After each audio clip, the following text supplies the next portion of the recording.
പാലക്കാട് നഗരസഭ 150-ാം വാർഷികം ആഘോഷിക്കുന്നു. ആഘോഷത്തിന് തുടക്കം കുറിക്കുക ആഭ്യന്തരമന്ത്രി രമേശ് ചെന്നിത്തലയാണ്.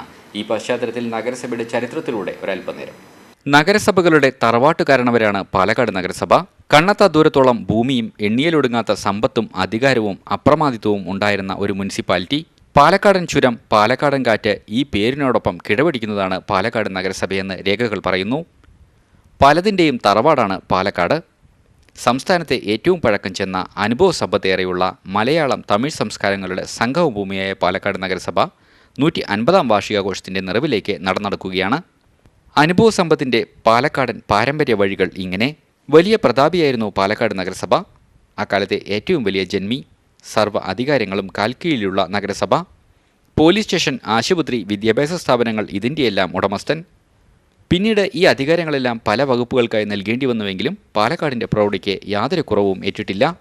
1866 ജൂലൈയിലാണ് പാലക്കാട് മുനിസിപ്പാലിറ്റി രൂപീകരിക്കുന്നത്.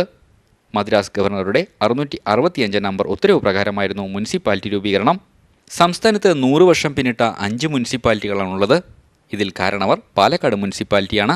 തീർന്നില്ല പാലക്കാടിൻ്റെ മഹത്വം. 1947 ഏപ്രിൽ 4-ന് പാലക്കാട് നഗരസഭയ്ക്ക് സെക്കൻഡ് ഗ്രേഡ് ലഭിച്ചു. 85-ൽ ഫസ്റ്റ് ഗ്രേഡിലേക്ക് ഉയർത്തപ്പെട്ടു. ഇതിനനുസരിച്ചുള്ള പ്ലാൻ ഫണ്ട് വിഹിതവും വർദ്ധിക്കും. 1866-ൽ പാലക്കാട് നഗരസഭയുടെ പ്രഥമ ബഡ്ജറ്റ് 9600 രൂപയുടേതായിരുന്നു. ഇന്നത് 81.54 കോടി രൂപ വരവും 70.45 കോടി രൂപ ചെലവും 11.09 കോടി രൂപ നീക്കിയിരിപ്പും എത്തി നിൽക്കുന്നു. 1892 വരെ അസിസ്റ്റന്റ് കളക്ടർക്കായിരുന്നു നഗരസഭയിൽ ചെയർമാൻ സ്ഥാനം വഹിച്ചിരുന്നത്. പിന്നീടത് നാമനിർദ്ദേശത്തിന് വഴിമാറിയപ്പോൾ 1892-ൽ റാവു ബഹദൂർ ചിന്നസ്വാമി പിള്ള ആദ്യത്തെ നാട്ടുകാരനായ ചെയർമാനായി 19 വർഷം ചെയർമാൻ സ്ഥാനത്ത് ഇദ്ദേഹം തുടർന്നു. 1912-ൽ ചെയർമാൻ സ്ഥാനം ഇലക്ഷൻ സംവിധാനത്തിലേക്ക് മാറി. ആർ ശേഖരമേനോനായിരുന്നു തിരഞ്ഞെടുക്കപ്പെട്ട ആദ്യത്തെ ചെയർമാൻ. 1934 വരെ ചെയർമാനായിരുന്നു എല്ലാ എക്സിക്യൂട്ടീവ് അധികാരങ്ങളും. 1934-ന് മദ്രാസ് ആക്ട് പ്രകാരം ഈ രീതിക്ക് മാറ്റം വരുത്തി. ഉദ്യോഗസ്ഥ മേധാവിയായി കമ്മീഷണർ തസ്തിക നിലവിൽ വന്നു. എക്സിക്യൂട്ടീവ് അധികാരങ്ങളും കമ്മീഷണർ നിക്ഷിപ്തമാക്കി. നയപരമായ കാര്യങ്ങളിൽ തീരുമാനമെടുക്കേണ്ടത് ചെയർമാനാണ്. 34-ൽ ജെ കോശിയായിരുന്നു ആദ്യ കമ്മീഷണർ. 94-ൽ പുതുക്കിയ മുനിസിപ്പൽ നിയമം നിലവിൽ വന്നതോടെ കമ്മീഷണർ തസ്തിക സെക്രട്ടറിയുടേതാക്കി. ബിനു ഫ്രാൻസിസാണ് ഇപ്പോഴത്തെ സെക്രട്ടറി. നഗരസഭയുടെ സുവർണകാലത്ത് ടൗൺ പോലീസ് സ്റ്റേഷൻ, അതായത് ഇപ്പോഴത്തെ north police station, Victoria college, ജില്ലാ ആശുപത്രി എന്നിവയുടെ സർവ്വാധികാരി പാലക്കാട് നഗരസഭയായിരുന്നു. 1871 വരെ നഗരസഭ പോലീസ് സ്റ്റേഷന്റെ നിയന്ത്രണം നഗരസഭയ്ക്കായിരുന്നു. നഗരസഭയുടെ പ്രഥമ ബഡ്ജറ്റ് തന്നെ ഇതിന് തെളിവാണ്. 9600 രൂപയുടെ ബഡ്ജറ്റിൽ പോലീസിന്റെ ശമ്പളത്തിന് മറ്റുമായി നീക്കിവെച്ചത് 3413 രൂപയായിരുന്നു. ഒരു ഇൻസ്പെക്ടർ ഉൾപ്പെടെ 21 പോലീസുകാരാണ് അന്നുണ്ടായിരുന്നത്.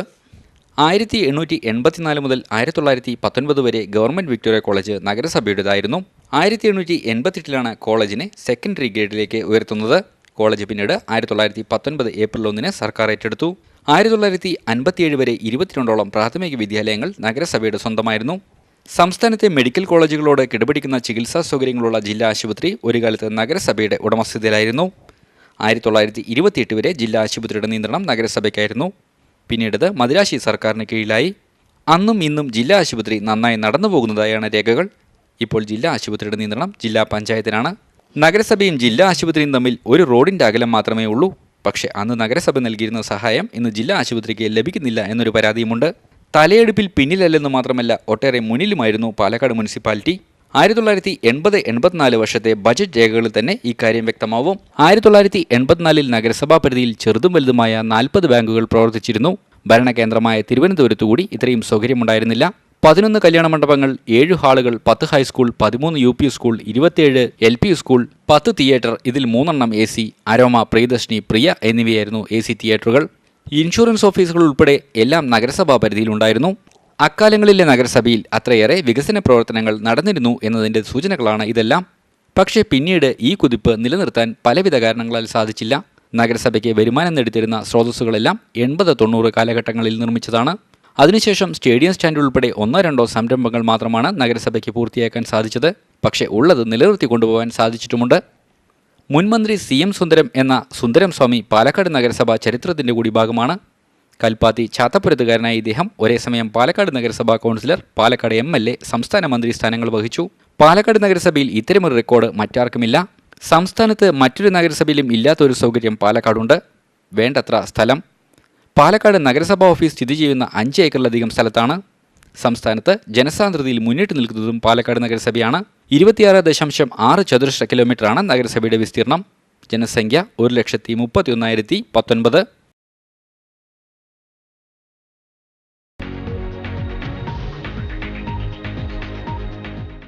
നഗരഹൃദയത്തിൽ പ്രകാശം ചൊരിയുന്ന 5 വിളക്ക് ആത്മാഭിമാനത്തിൻ്റെയും സ്വദേശാഭിമാനത്തിൻ്റെയും പ്രതീകമാണ്. ദേശസ്നേഹം മുറുകെ പിടിക്കുന്ന ചരിത്ര സംഭവത്തിന്റെ നാൾവഴികൾ ഇങ്ങനെ.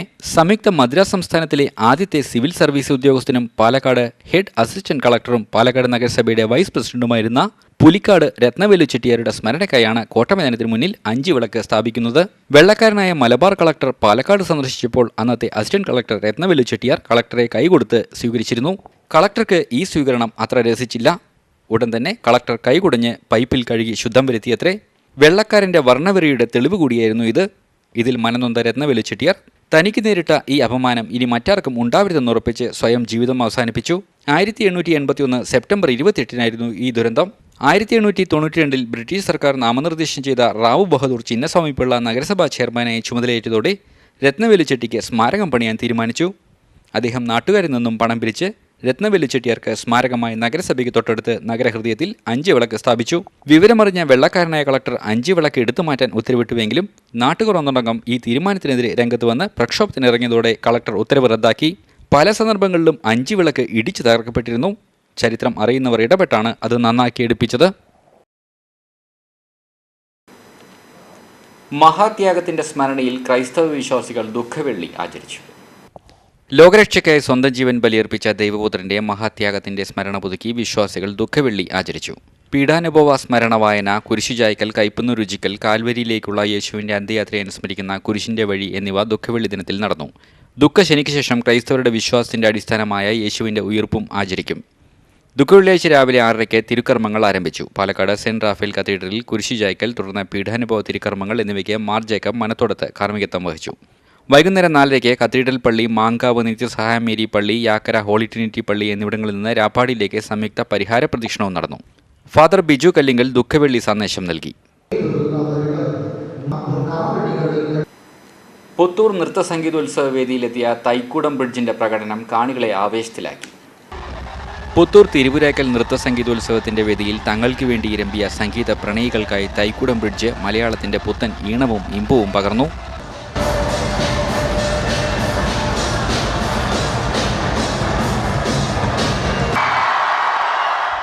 കൈകൾ വായുവിൽ ചുഴറ്റി ചുവടുകൾ വെച്ചു.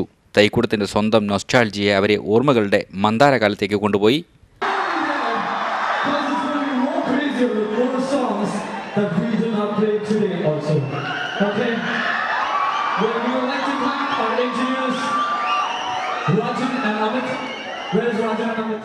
ഉണരുമീ ഗാനം ഉള്ളൊരുക്കി. സംഗീതം സ്നേഹം പോലെ ഒഴുകിയിറങ്ങിയപ്പോൾ ഓരോ പാട്ടിനും റാപ്പിനുമൊപ്പം കൈവിരലുകൾ വായുവിൽ നൃത്തം വെച്ചു. അവസാനമായിരുന്നു തൈക്കുടത്തിനെ തൈക്കുടമാക്കിയ ഫിഷ് റോക്ക്. അയില, മത്തി, ചൂര, കാരി, കണവ, കളിമീൻ, സിരകളിൽ ചോരയുള്ള ചുണയുള്ള യുവത്വം അതിനോടൊപ്പം ആടി തിമിർക്കുകയായിരുന്നു. ഈ കലാരൂപം വളരെ ചുരുങ്ങിയ കാലം കൊണ്ട് തന്നെ ഇന്ത്യയിലെ എണ്ണപ്പെട്ട ബാൻഡുകളിൽ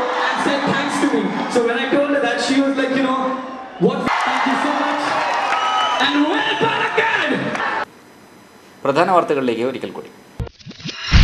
നെല്ല് സംഭരണ തുക ലഭിക്കാൻ ബാങ്കിൽ നിന്നുള്ള സർട്ടിഫിക്കറ്റ് നിർബന്ധമാക്കുന്നത് കർഷകർക്ക് ദുരിതമാവുന്നു. 150ന്റെ നിറവിൽ പാലക്കാട് നഗരസഭ.